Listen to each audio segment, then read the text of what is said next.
नमस्कार, आप सभी का स्वागत करती हूं भारत 24 पर। मैं हूं आपके साथ पूर्णिमा मिश्रा और वक्त है दहाड़ का। लव जिहाद के खिलाफ योगी सरकार अब और सख्त हो गई है। जबरन या फिर धोखे से धर्म परिवर्तन करवाया तो अब आजीवन कारावास तक की सजा होगी। इतना ही नहीं, यूपी विधानसभा से जो बिल पारित हुआ वो लड़कियों को ऐसी साजिशों से तो बचाएगा जिनके तहत नाम और पहचान छिपाकर प्यार के जाल में फंसाया जाता है, और जब सच्चाई सामने आती है तब तक बहुत देर हो चुकी होती है। संशोधित बिल विधानसभा में ध्वनि मत से पारित हो चुका है और जल्द ही यह विधेयक कानून की शक्ल भी ले लेगा और उसके बाद धर्म के नाम पर होने वाला फरेब काफी हद तक बंद हो जाएगा।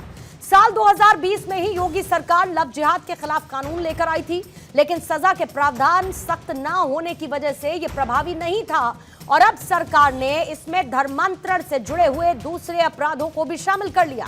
इतना ही नहीं, धर्म परिवर्तन को लेकर अब कोई भी शख्स पुलिस के पास जाकर एफआईआर दर्ज करवा सकता है, जबकि पहले पीड़ित या उसके रिश्तेदार का होना जरूरी था। मतलब किसी भी शख्स को अगर लगता है कि धर्म परिवर्तन से जुड़ी किसी भी तरीके की साजिश हुई तो वो सीधे पुलिस के पास जा सकता है, भले ही पीड़ित कोई भी हो। नए कानून को सख्त बनाते हुए इसमें 20 साल से लेकर आजीवन कारावास तक की सजा का प्रावधान किया गया और इतना ही नहीं, जुर्माने की रकम को भी 50,000 से बढ़ाकर अब 5 लाख तक के लिए कर दिया गया है।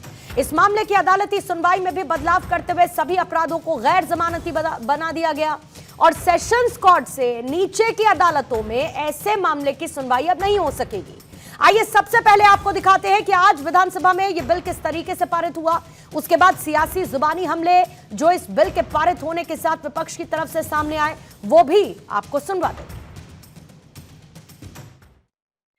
माननीय, मैं आपकी अनुज्ञा से प्रस्ताव करता हूं कि उत्तर प्रदेश विधि विरुद्ध धर्म संपरिवर्तन प्रतिषेध संशोधन विधेयक 2024 पारित किया जाए। प्रश्न ये है कि उत्तर प्रदेश विधि विरुद्ध धर्म संपरिवर्तन प्रतिषेध संशोधन विधेयक 2024 को पारित किया जाए।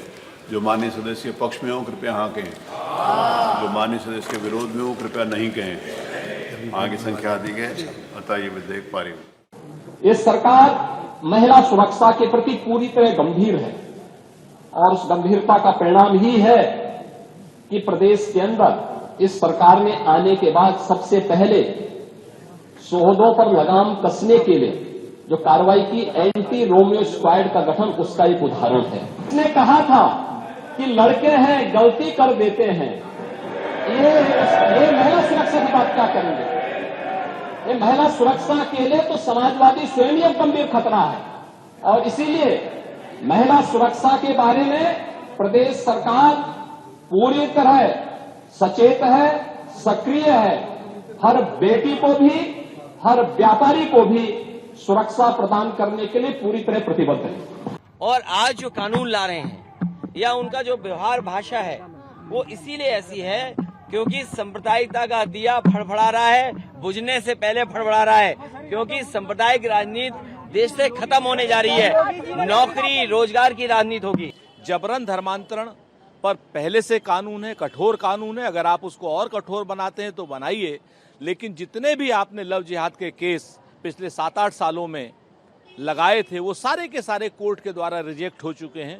कानपुर में 6 से ज्यादा केस थे, सब में पुलिस को फटकार लगी है। लव जिहाद का इस्तेमाल राजनीतिक रूप से न करके अगर उसको कानूनी रूप से करें और सही में कहीं कोई जबरन धर्मांतरण हो रहा हो तो निश्चित तौर पर उनको कठोर सजा मिलनी चाहिए।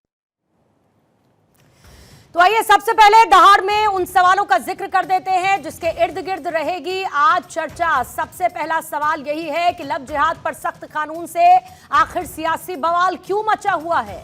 कानून जब सभी के लिए है फिर इसमें हिंदू मुस्लिम एंगल आखिर क्यों है? क्या इस कानून के पीछे वोट बैंक की पॉलिटिक्स है? और क्या ऐसे कानूनों से धार्मिक असमानता बढ़ेगी? सख्त कानून से क्या लव जिहाद के मामले घटेंगे?